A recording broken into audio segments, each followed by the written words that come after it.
जो है वो उनका चुनाव प्रचार जो है it is touching a cord among people. तो आपके हिसाब से कि बीजेपी कहां पर है त्रिपुरा में, क्या भारी बहुमत के साथ जीतने वाले हैं या फिर नेक टू नेक चल रहा है यहाँ पर? देखिए, हम त्रिपुरा के अंदर हमारी सीटें भी बढ़ाएंगे और वोट प्रतिशत भी हमारा बढ़ेगा। और इसका सबसे बड़ा परिचायक है कि यहां पर जिस कांग्रेस पार्टी के ऑर्गेनाइजेशनल कैडर के सैकड़ों लोगों की हत्या कम्युनिस्ट शासन में हो गई थी, वो कांग्रेस पार्टी ने बहुत कम सीटें लेकर कम्युनिस्टों के साथ समाधान किया है।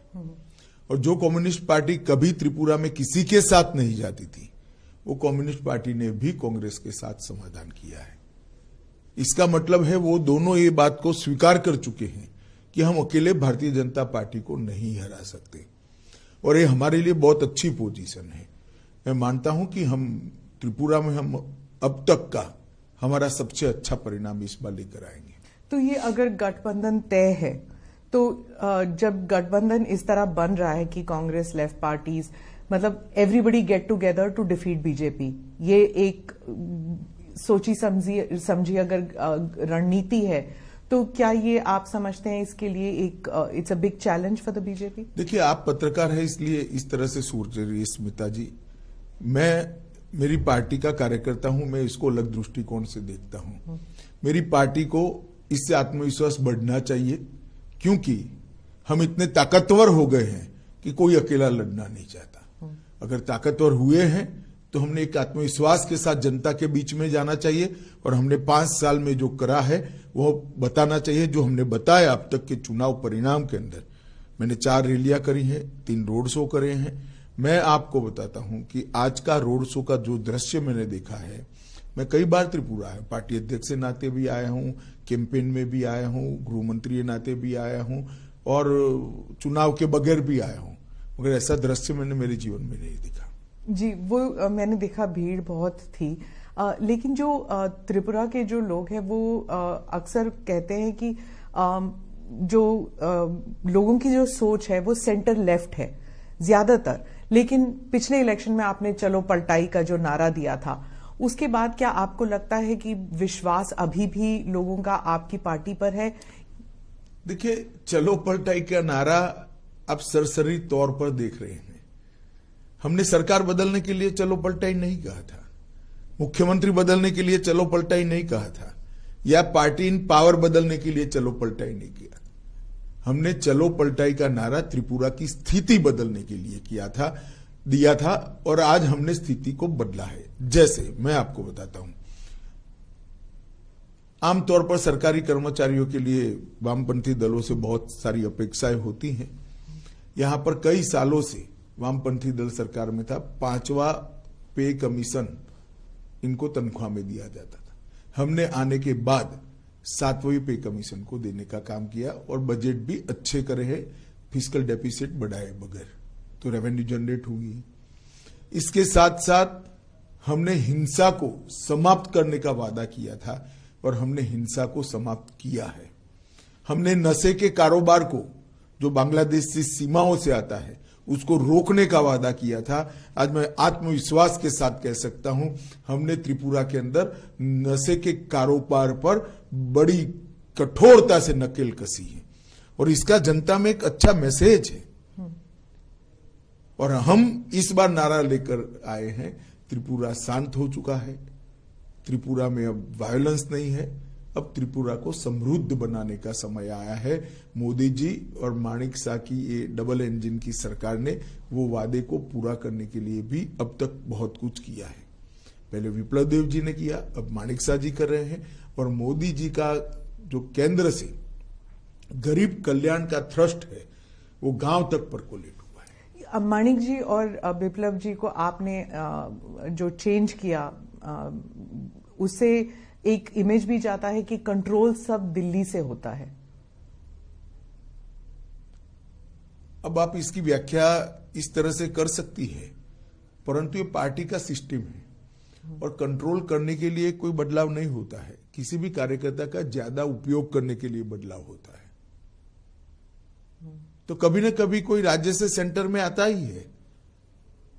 आज हमने विप्लव देव जी को राज्यसभा का मेंबर बनाया है, हरियाणा जैसे महत्वपूर्ण राज्य का प्रभारी बनाया है जो दिल्ली के मुहाने पर है, और इसके साथ साथ राष्ट्रीय मंत्री भी बनाया है। तो वो केंद्र की राजनीति में अपना अच्छे से योगदान दे रहे हैं। त्रिपुरा की राजनीति में भी माणिक साह जी के साथ रहकर उनको सहायता कर रहे हैं। तो इसको कोई इस प्रकार के दृष्टिकोण से देखने की जरूरत नहीं है। अखिल भारतीय पार्टियों को जब राष्ट्रीय स्तर पर कार्यकर्ताओं की जरूरत होती है तो स्वाभाविक रूप से कार्यकर्ता को सेंटर पॉलिटिक्स में ले जाते हैं। मैं मानता हूं ये प्रमोशन है, इसको और कोई दृष्टि से नहीं देखना जी। प्रद्युत जी जो है वो तिपरा मोथा की तरफ से वो बहुत किंग मेकर जैसे उनका इमेज बन गया है कि अगर हंग असेंबली होते हैं तो वो किंग मेकर बनेंगे। मीडिया भी उनकी तरफ क्यूरियोसिटी हंग बननी ही नहीं है, फिर क्या है कोई इस विषय का चर्चा करे। हंग नहीं बननी है, पूर्ण बहुमत के साथ भारतीय जनता पार्टी की सरकार काउंटिंग के दिन आप देख लीजिएगा 12 बजे के पहले क्योंकि यहाँ कॉन्स्टिट्यूएंसियां छोटी हैं, 12 बजे के पहले पूर्ण बहुमत से भारतीय जनता पार्टी की सरकार बन जाएगी। उत्तर पूर्वी राज्यों में 2 और राज्यों में चुनाव हो रहे हैं। आपके हिसाब से उन दोनों राज्यों में भी क्या ऐसे मुद्दे हैं जो आपको what you think is important? देखिए, समग्र उत्तर पूर्व के अंदर नरेंद्र मोदी जी के प्रधानमंत्री बनने के बाद हमने उत्तर पूर्व को बदलने के लिए बहुत कुछ किया है। सबसे पहले उत्तर पूर्व के अंदर आज शांति है।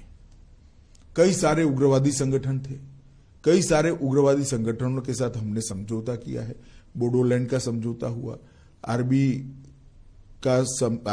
जनजातियों के साथ समझौता हो गया हमारा। यहां पर त्रिपुरा में ब्रू और रियांग अमानवीय तरीके से 40,000 परिवार 25 साल से ज्यादा समय से रहते थे, उनको सेटल कर बसाया गया। यहां पर भी NLFT के साथ समझौता किया गया। लगभग 8,000 से ज्यादा आर्म्ड कैडरों ने आत्मसमर्पण कर मेन स्ट्रीम में आना पसंद किया है। तो जो उत्तर पूर्व को पहले ब्लॉकेड, बम धमाके, इंसर्जेंसी के लिए जाना जाता था, आज इसकी जगह वहां रोड बन रहे हैं। सभी राज्यों में रेल पहुंचने को आई है, सभी राज्यों में एयरपोर्ट्स दिए गए हैं। जहां एक एयरपोर्ट था वहां त्रिपुरा जैसे राज्य में दूसरा भी हम बना रहे हैं। तो ढेर सारा विकास का काम नॉर्थ ईस्ट को इससे विकास से युक्त बनाने का काम प्रधानमंत्री जी ने कहा है। और 8 साल के कम समय के अंतराल में प्रधानमंत्री जी स्वयं 51 बार नॉर्थ ईस्ट आए, 51 टाइम। आजादी से अब तक किसी भी प्रधानमंत्री की फ्रीक्वेंसी नहीं रही है। और हर 15 दिन में एक केंद्रीय मंत्री को कंपलसरी यहां आना है। इसके साथ साथ कोरोना के समय से जो परंपरा शुरू हुई है फ्री चावल देने की, सबसे ज्यादा फायदा अगर किसी एक क्षेत्र को आबादी के प्रतिशत में हुआ है तो नॉर्थ ईस्ट के अंदर हुआ है। और आज नॉर्थ ईस्ट के गरीब को यह मालूम पड़ गया है कि मेरे घर को कंप्लीट करने का काम नरेंद्र मोदी जी ने किया है। आइडेंटिटी